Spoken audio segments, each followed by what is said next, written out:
You're watching Word Alive Bible Study at Word Tabernacle Church. I need a word, life-changing word. A place of relevant ministry where relationships are built, needs are met, purpose is fulfilled, and God is enjoyed. Join us now as we get stronger, grow deeper, and go higher. Stronger, deeper, and higher every day. We need a word. So, Joshua chapter 6, we're talking about this issue of bringing down walls. And we've been talking about this started last week. I want to kind of pick up where we left off and then kind of see how the Lord kind of directs us. Now, the issue of Joshua 6 is the issue of the Jericho walls coming down. And we all of us, no exceptions, particularly in the season that we're living in right now, all of us have walls that we're looking at. And we learn in Hebrews chapter 11, verse 30, that it is by faith that the walls of Jericho come down when they are encircled around 7 times. So considering that, we began talking about this issue last week. We began talking about, first of all, it's the priority of our faith. And then secondly, the issue of the progression of our faith. And that's kind of where we left off last week. And I want us to understand, when we started talking in Joshua 6, we talked about how God has already guaranteed the victory. Because it says, as God talks to Joshua, he says to him, and the Lord said to Joshua, chapter 6, verse 2, see, I have given Jericho into your hand. And we talked about the issue of paying attention to our verb tenses. God does not say, I'm going to give you. He says, I have given you. The issue of verb tenses. Now, the reason this is important is because that teaches us something really powerful, and most of us don't understand this. Because the verb tense is, I have given you, then I am not fighting for victory. I am fighting from victory. I already have the victory. The issue is, now watch this. This is where it gets tight. The issue is, I already have the victory. But the issue is, I have to execute a plan that's not my own. Most of us don't want to do that. We do not want to execute a plan that's not our plan. As a matter of fact, this is what most of us do. Most of us, what we do is we come up with the best plan we can come up with, and then we hope that it works. That's usually what we do. If we're just a little bit spiritual, then we come up with the best plan that we can come up with, and we ask God to bless it. Neither of them enables us to get the land. What has to happen is I have to be able to say, God, what is your plan? And then give me the ability to live out your plan. That's what's going on with Joshua now. And so when we begin looking at this, y'all, we're reminded of some things. And this is where we left off last week. The first thing that I want us to grab a hold of today is that number one, and this is letter E. If you have one of our handouts, we're in letter E now. Letter E, it is the journey that builds us, not the goal. It's the journey. Everybody say the journey builds me, right? So type that in. The journey is what builds me. Think of it like this. If you spend 4 years and, some of y'all on a 5-6 year plan, but whatever it take you taking however long a time before you get your degree. And at the end of it, you have your 120 credits. And you have your 120 credits and the university, confers upon you a bachelor's of arts, bachelor's of science, whatever the case is. The degree was the goal. But getting the piece of paper is not what built you. What builds you are those professors that work your nerves. What builds you are the lectures, the term papers, the journey. As a matter of fact, let me just say this to my young people that are home and you're on Zoom for your lectures and, you had your mind all made up for being on campus and having that experience. And, I get it. It can be a bit of a letdown. But this is what you got to grab. This experience of being stuck back at home in front of a computer, taking classes on Zoom, all of that is going to be used by God to build you in a way that you would have never been built had you been in the classroom. And so we have to recognize that this is what God is doing with Joshua. He's saying, look, I'm already giving you Jericho. The walls are going to come down. We're going to talk in a minute about what that looks like. The walls are going to come down, but you can't just get caught up in conquering Jericho and getting into the promised land. There is a journey that you have to go through that's going to become who you really need to be. God is going to use that process. Now, let me tell you where this gets a little weird now, a little hard. And so look with me in Joshua 6 real fast. Let me say some things. Look, and I want us to pay attention to how many times the Ark of the Covenant or the Ark is mentioned. Because this is what God is saying to Joshua. Look at verse 6. And I'm just going to run these through real fast. And, for those of you that have never listened to our Bible study, this is a concept that we teach our congregation. And even if you don't know theology, you're not seminary trained, you're still learning doctrine. If you can just add 1 + 1 + 1 + 1, that's a good starting point to being a theologian. So even when you don't fully understand everything that's in the text, just do the math of the text.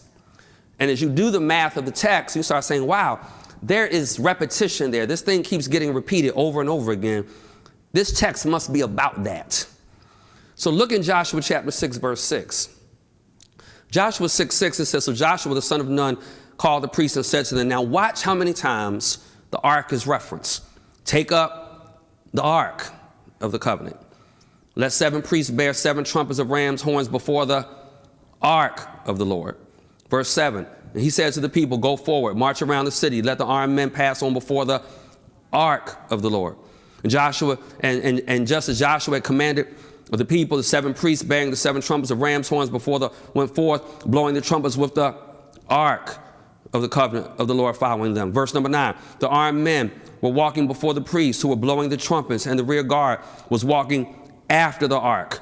That's 5 times, while the trumpets blew continually. But Joshua commanded the people, you shall not shout or make your voice heard. Neither shall any word go out of your mouth until the day I tell you to shout. Then you shall shout. So he caused the ark of the Lord to circle the city. Verse number 12, then Joshua rose early in the morning, and the priests took up the ark of the Lord. Verse 13, and the 7 priests bearing the 7 trumpets of ram's horns before the ark. And then the armed men will walk before them, and the rear guard was walking after the ark. You get the point, right? That's like 9 times. Let me tell you what this journey is all about. This journey is all about that can I stay faithful and obedient to God while I'm in the midst of looking at my wall? That's what this is about. Let me tell you what God is saying. Look at the ark, not at the wall. Be faithful to me and not get caught up in the wall. You know how many people let the wall cause them to take their eyes off of God? And he's saying every step of the way while you're going through this journey. And this is why God puts us in situations. It is so easy when things are like we want them to be for us to be able to fix ourselves on God. But can I, in the midst of a wall being all around me, can I focus on God? That's what he's saying in the midst of this season. So let me give you the next point. Y'all, what he's teaching us is, this is F on your handout, if the lessons of the journey are not learned, then reaching the goal will result in loss. Wow. I mean, think about it. How does it help to get to the promised land only to not have a focus on God? It's said in the New Testament, what profits a man, y'all know it, to gain the whole world and lose his soul? He's saying in the midst of the journey, you have to keep your eyes fixed on me. Let me say something, y'all. As long as I'm maintaining, because remember, this is about faith. It's about the priority of faith. And now this is about, I'm speaking specifically, big point wise, about the progression of faith. Within the progression of faith, I must always keep a focus on God. And when I keep a focus on God, no matter how things end up, I don't lose. The people that lose are the ones that lose focus, that don't recognize that this whole part of this journey was that I don't want to get where I'm going only to lose it one day anyway. And I mean, this is a hard word for us. You know, I mean, it's a really hard word. And I don't want to to create heaviness in the midst of fear. And I pray that God will help us overcome the fear. But here's the deal. Lots of us are going through loss right now. I mean, it's just a reality, right? We're seeing, an increase in deaths around the world, our country. People have lost jobs. People have lost friendships. People feel detached from their churches. People are losing, people are going to lose houses and cars. And so before all this is over, there's going to be a lot of loss. Now, I hope you can handle what I'm about to say. There's nothing, let's say I'm the one that's going to lose something. Let's just use me as the example. There's nothing that I'm going to lose now that I wasn't going to eventually lose anyway. See, and that's the piece. There's nothing in our life, not a single thing do we get to keep but salvation. And this is why, let me tell you something. Let me just go ahead and kill this demon. See, because a lot of times folk have this mindset, this is free for pastors, but all of you churchgoers or people that are skeptical about the church, you need to get this word. Some people that are skeptical about the church in this season have this mindset of, well, this coronavirus is proving that the church is really not as necessary as we thought. Let me tell you why that's a lie. The reason so many people are being able to handle it so well is because the church has been doing its job. This does not prove that we're not essential. It proves that because we were so essential, you are able to be away from us and still have power. So this is exactly why every church, when this is all over with, is going to be flooded. Because people realize, you know what? I have a prayer life because of church. I have a praise life because of church. I have a love for the word because of church. I have an appetite for the things of God because of the church. I have a desire to serve other people because of the church. God has used the church for generations, and God is saying now, I spent all this time developing you. Let me take you out of the classroom and let you live this thing out. And so we got to recognize, y'all, what this season is really all about for us. We've got to learn the lesson of the journey in advance so we don't ultimately lose what God is going to bless us with. Now, this is where, if I had any amens or anybody's typing in, and by all means, let us know what part of the country you're from, the state, what part of Rocky Mount, Nash County, what county you're in. I'm going to tell you, this is where why most of us can't get a blessing. Because here's the next point that I want to make. Look at verse number 10. Verse number 10 of Joshua 6, he says, but Joshua commanded the people, you shall not shout or make your voice heard, neither shall any word go out of your mouth until the day I tell you to shout. Let me give you the point, and I'm going to just lean in on this for a minute. The point is this. Don't talk yourself out of a victory. Yeah, let me tell you why. Most of you who are listening to this broadcast, we all need this word, but I want you to get the image of what's going on. We learned last week that the progression of our faith was about, can you continue to do what I'm calling you to do day after day? Day one, they circle around, nothing happens. Day two, they circle around. Now watch this. On day 7, they're going to circle around 7 times. Now this is what Joshua was saying. Because you got to understand now, the people are following the leadership of Joshua. Joshua is being obedient to what God has said. But there's always a condition on God's promises. There's still an element of requirement for me. So this is what he's saying. Don't walk around the wall your first day. Don't see nothing happen. And then don't you dare start talking bad about Joshua. Don't walk around and then start looking to the person behind you talking about, I don't know why we doing this. This ain't working. I knew he wasn't hearing God. Don't be negative. Don't be pessimistic. Don't be skeptical. And some of us, literally as believers, we are talking ourselves out of a blessing. God is saying, just shut up until I tell you to talk. And this is so hard for us because God is literally saying, I'm giving you the plan. And I want to say this to congregations because I know in the season that we're in, people from other churches are watching because your churches may not have the technology or the capabilities. Let me tell you something. Be so careful to not be critical of your leadership. I know there are moments when we need to speak to it, but we are not in a season when God has you fighting a war you've never fought before. When God has you beating a wall you've never beat before. When God has you doing some stuff you've never tried before, that is not the moment for people to begin talking, being negative and cynical. That is the moment where God is like, don't talk yourself out of this blessing. Just be quiet. Be quiet for a moment. Y'all, let me just talk for a moment here. He's saying no trash talking, no provoking, no picking, no talking to your neighbor, to your friend. What would church look like if preachers were not, if God said, don't say no more, tell your neighbor.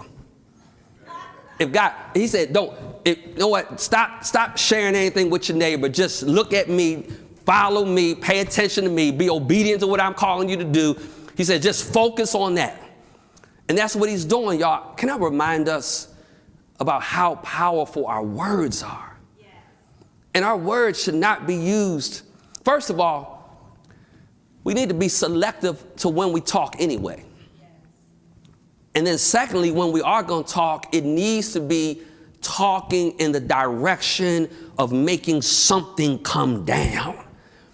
I mean, bringing a wall down. He says, I want you to not say a word until literally I say to you, shout. Now, that's interesting because he says, even when I tell you to open up your mouth, I still don't want you to say anything. I really just want you to shout. You don't need to talk to it. I'm wondering, I'm just curious. I'm just throwing this in for free. How does this victory square with name it and claim it theology? Because they don't get to name it. They don't get to claim it.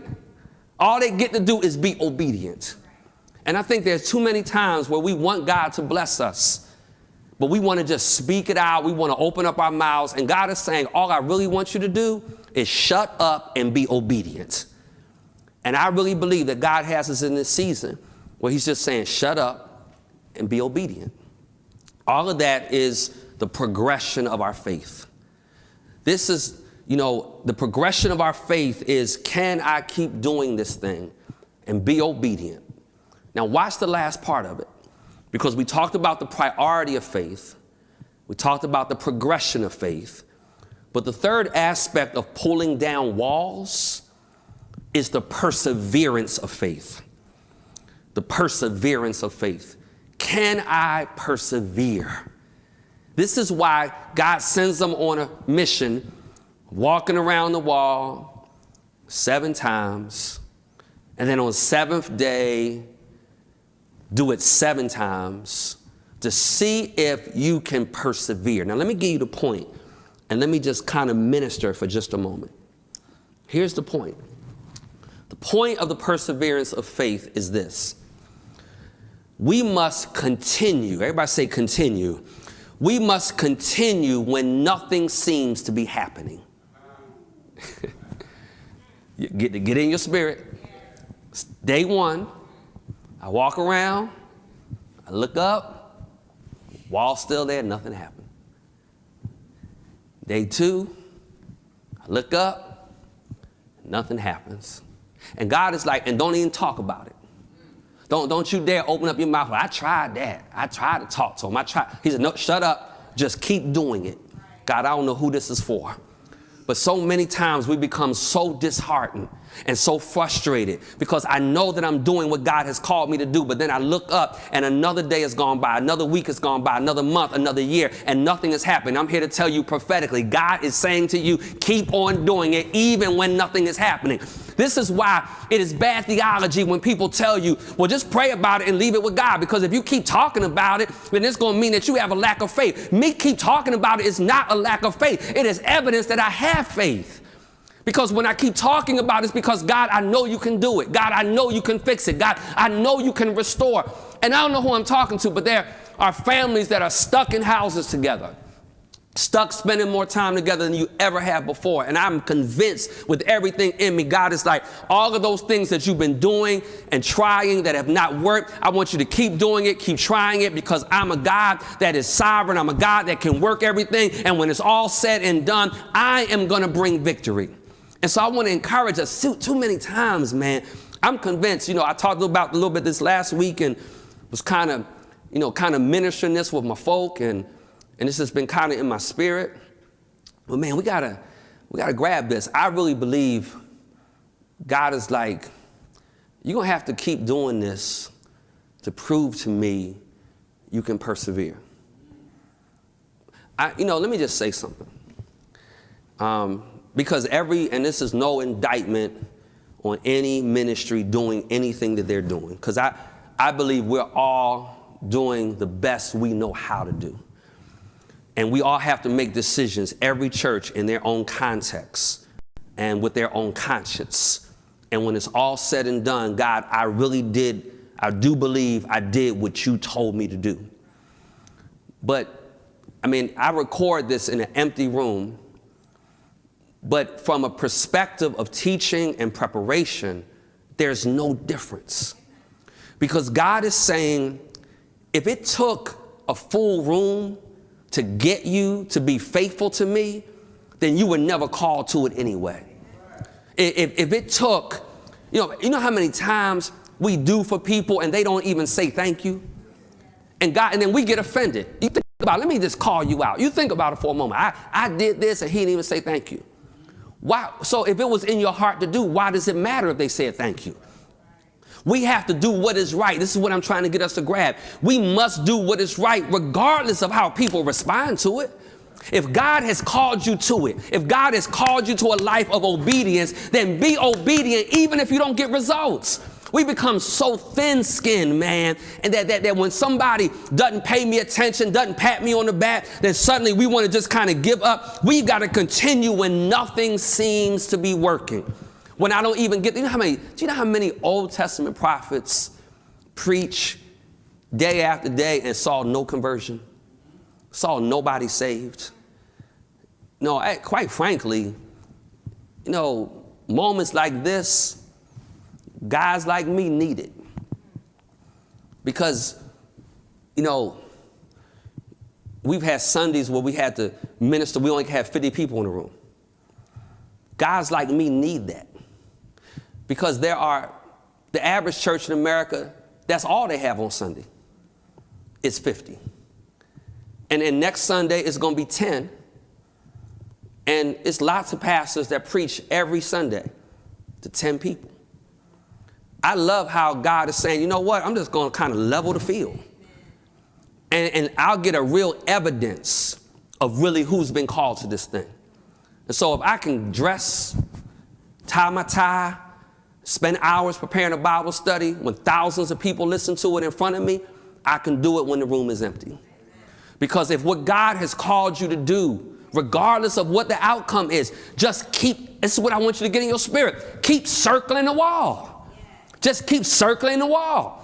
If your marriage is on the rocks, keep circling the wall. If your children are wayward, just keep circling the wall. Just, God, I'm not getting the result I thought. Even when nothing is happening, I'm going to keep doing. I prayed, I didn't get healed, pray some more. I prayed, I didn't get the promotion, pray some more. I prayed, I didn't get the result, pray some more.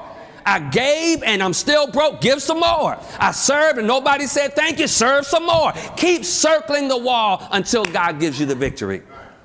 So he's saying, y'all, this is the perseverance of faith. Most of us have no perseverance of faith. Man, we know how to have faith when I got it my way, when the numbers are there and things are my way.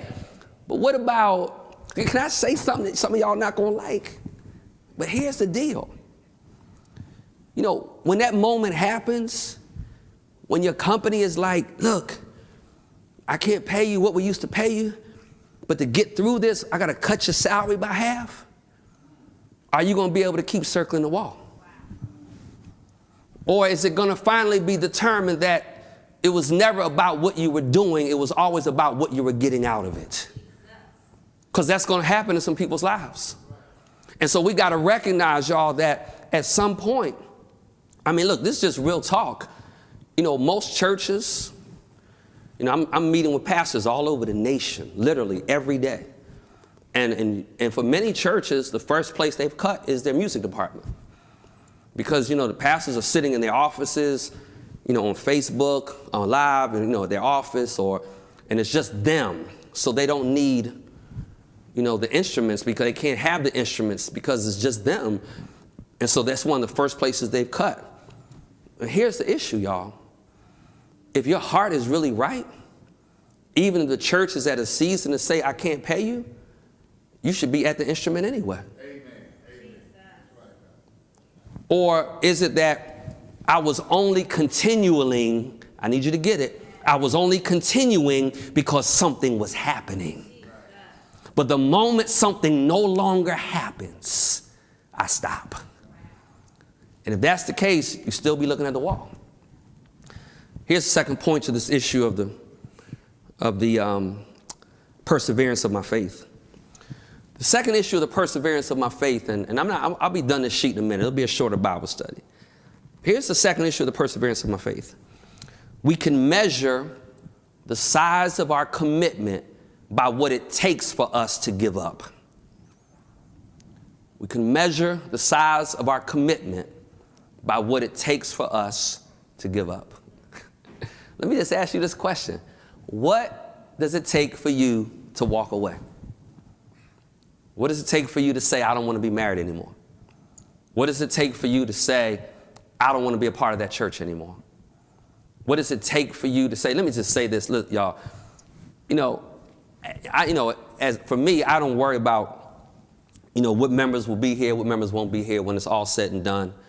Because here's the reality in every situation. There's always an element of people that's just looking for a convenient reason to no longer be committed. And all the coronavirus has done is given people the out they've been looking for anyway. The issue becomes when we are really committed to something, then we have our mind made up, no matter what, I'm not giving up. So my mind is made up. However long this takes, I'm still teaching on Tuesday. However long this takes, I'm still preaching on Sunday. Because when you are really committed to something, you don't just use any old convenient excuse to give up. You make up in your mind. I want to speak that over somebody's life. Y'all, when this is all said and done, go back to your hairstyle and go back to your restaurants. Go back. Because if it took this to get you to give up, you evidently weren't that committed to it anyway. But you make up in your mind, you know what? I'm committed to it. I can't do it for a season. But the first moment I get to come back to it, I'm going to take advantage of it. And we've got to recognize, y'all, that the size of my commitment is really determined by what it takes for me to walk away. My mom, she was in a tough marriage most of her life. The evidence of her commitment was no matter what she was not getting from my dad, she didn't walk away. So we don't ever have to worry we don't ever have to wonder what she committed. The evidence that she was committed was that she went through hell and didn't walk away. Some of us can't go through nothing and we gone. And so we got to say to ourselves, what is it about me that I lack commitment? What is it about me? This is what God is raising up in the life of the children of Israel. If you want something, you got to have the kind of commitment that no matter what, I'm not walking away from that thing. And so we can measure the size of our commitment by whatever it takes for us to walk away from it, to give it up.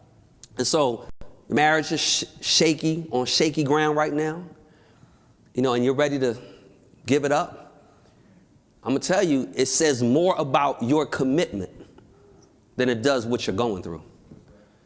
Because you could be going through the worst spot in your life and you saying, I'm not giving it up. This is why physicians will tell you the best patients are those that just develop a positive attitude. They're like, you know what? I know that didn't work, but I'm not giving up. I know that one didn't work, but I'm not giving up. And so the issue of the perseverance, just type that in, just rehearse that in your spirit, that God has me in a season of perseverance. And then here's the last thing, and then I want to give you a concluding thought that I hope we can wrap our arms around. The last thing is, and let me take you back to the text. Look at Joshua chapter 6 again, and let's just kind of look at the text with me for a moment. And verse 12, Joshua rose early in the morning. The priests took up the ark of the Lord. The 7 priests bearing the 7 trumpets of ram's horns before the ark of the Lord walked on, and they blew the trumpets continually. And the armed men were walking before them, and the rear guard was walking after the ark of the Lord, while the trumpets blew continually. And the second day they marched around the city once, returned to the camp, so they did for 6 days. On the 7th day, they rose early at the dawn of day and marched around the city in the same manner 7 times. It was only on that day that they marched around the city 7 times. And the 7th time, when the priests had blown the trumpets, Joshua said to the people, "Shout, for the Lord has given you the city. And the city and all that is within it shall be devoted to the Lord for destruction." Now, we're going to talk about Rahab and her situation next week. But notice what he says. The 7th time, when the priests had blown the trumpets, Joshua said to the people, "Shout." Now, let me give you the blank, and I want to just minister this just for a moment. Victories are fueled by wind and not by work. Notice the instrument that God uses. He uses a wind instrument. Think about it. Most times when groups march, they are led by drums. God says, I want this group, I want them led by horns. Because horns are not a work instrument. They are a wind instrument. And even when the people shout, the shout is wind. And this is what God is saying. Ultimately, our victories are not won by my work. They are won by how God moves. Now, let me say, well, Pastor, they walked around 6 times. That was work. And on the 7th time, they walked around 7 times. That was work. No, that was obedience. It wasn't about what they did. It was about the fact that they were obedient to God. And when we are obedient to God, God gives us the victory. God is the one that gives us victory. Let me tell you why this matters. This matters because when the victory comes, God has to get the credit. See, there are too many of us. I love this, man. I love this. Grab this. There are churches that prior to now really believed that they had what they had because of them. Wow. They really thought we're where we are because our music is so good. We're where we are because our youth program is better than everybody else's. We're where we are because our pastor can preach, because our pastor can teach. We are where we are because, that prophetic word. Let me tell you where God has all of us. Everybody who ever felt that way, their testimony now is this. If we're going to make it, it's going to have to be God that does it. God has totally shifted the paradigm away from our works to his wind. And that's where God, it doesn't mean we don't keep coming back. So, the last 2 weeks we've had, I don't even know what the numbers are. I think 16 decisions one week, 9 decisions another week online, right? People online saying, I want to join the church. I want to be a part. I want to be saved. It's not my preaching. It's not my teaching. It's not the greatness of broadcast media. It is God's spirit on people. And God is now saying, I'm shifting you away from a works mentality to a win mentality. That you recognize it's not just going to be because people are around you, are exposed to you, but because I am moving on the hearts and lives of people. And so God is saying literally, victories are fueled by his wind, his breath, his spirit, and not simply by our works. Now, I'm done the sheet, but I want to say one final thing in closing. Because when you and I look at this text, and it's not on your note sheet, but I just want you to see the emphasis. Look at verse 8. When you look at this text, it says, just as Joshua commanded the people, 7 priests, 7 trumpets. There's all of this emphasis on the number 7, on the 7th day. 7 priests, 7 trumpets. On the 7th day, you walk around 7 times. I want to close on this. I want you to grab a hold of this because this was a people that understood the value of the number 7. There were 7 priests. There were 7 trumpets. There were 7 days of marching. There were 7 circuits of the city on the 7th day. And when we start looking at the life of Israel, they understood the value of the number 7. They understood, y'all, that the Sabbath was celebrated on the 7th day of the week. They understood that 7 weeks from Passover was Pentecost. They understood that the 7th year is a sabbatical year. They understood that after 49 years, which was 7 times 7, came the year of Jubilee. They understood that there were feast days on the 7th day of the month, the Feast of Trumpets, the Day of Atonement, the Feast of Tabernacles. What 7 meant for them, because God rested on the 7th day when he created everything. This Hebrew word for 7, Shabbat, literally means to be full and to be satisfied. And this is what God was saying, that when God finishes doing everything he's doing, then God is then going to enable the people to rest. Let me tell you why this matters. The number 7, and we see, it's so many more examples I can give. The Jews noted that there were 7 promises in God's covenant with Abraham. When you go to Genesis chapter 12, there were 7 branches on the candlestick in the tabernacle in Exodus chapter 37.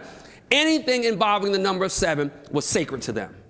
And this is what I want to leave you with, and I pray it blesses your life. It spoke of God's ability to finish whatever he has started. And I want to encourage you today. Whatever God has started in your life, he is going to finish. It is not going to die because of the coronavirus. It is not going to end because of what our society is going through. And I want you to get that in your spirit. I want you to type it in. I want you to rehearse it. I want you to write it on your mirror. Anything God has started, he's going to finish. Whatever God has started, whatever business he started, whatever idea he has started, whatever relationship he has started, whatever God has started, he is going to finish. Because God has so ordained this season that walls are going to begin falling down. And I want you to type that in. Walls are coming down. And this is what this season is about. God, give me the obedience that I can see walls falling down around me. Thanks for listening to Orthos. Hope you enjoyed today's Bible study. If you've got questions or comments or feedback, I'd love for you to share it with me. You can email me at james@jamesgaillard.com. I would also encourage you to follow me on one of my social media outlets. Go ahead and subscribe, either at Facebook or YouTube or Twitter or Instagram. Again, thanks for listening. See you next week.